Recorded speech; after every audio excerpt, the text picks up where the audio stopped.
کہ ایمان دل میں آ گیا تو ایک کشاکش اندر شروع ہو جائے گی۔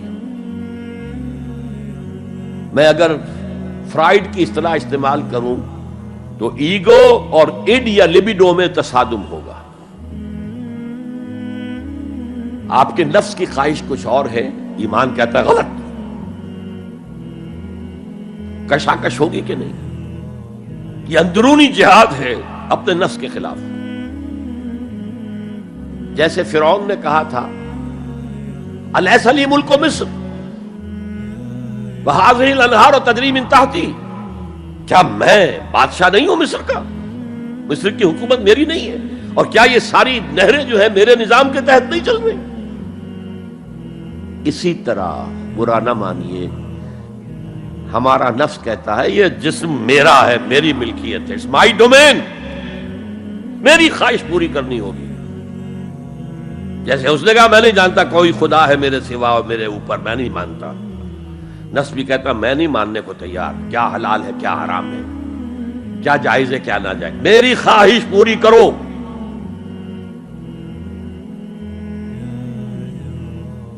اس کے خلاف جہاد، یہ پہلی منزل کا جہاد ہے۔ اور آپ کو معلوم ہے 3 منزلہ عمارت ہے، تو بلند ترین تو ہے تیسری منزل، اہم ترین ہے پہلی منزل۔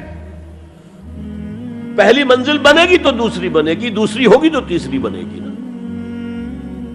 پہلی منزل یہ ہے اور اہم ترین یہ ہے۔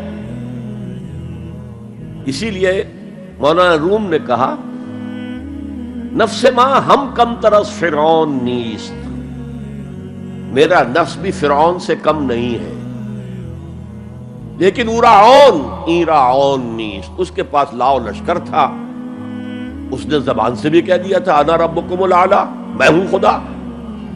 میرا نفس بیچارہ اس کے پاس کوئی لاؤ لشکر نہیں، زبان سے تو یہ کچھ نہیں کہتا، اندر یہی کہتا میں بادشاہ ہوں اس وجود کا، میری مرضی پوری ہے۔ اسٹرگل اگینسٹ دس بیسر سیلف، ایک سیلف ہے اونچی سیلف، خودی، انا، ایگو، اور ایک ہے یہ بیسر سیلف، یمانی جبلتیں جو اندھی بہری ہیں، جو حلال اور حرام سے انہیں کوئی غرض نہیں ہے، ان کے خلاف جہاد کرنا۔ آپ نے فرمایا صلی اللہ علیہ وسلم المجاہد من جاہد نفسہ، اصل مجاہد وہ ہے جو اپنے نفس کے خلاف جہاد کر سکے۔ تمہارے اندر یہ دشمن تو بیٹھا ہوا ہے، تکڑا ہے، تمہیں کنٹرول کرنا، چلے آؤ باہر کے دشمنوں سے جہاد کرنے کے لیے۔ تم نے ٹانگے کو گھوڑے کے آگے باندھ دیا۔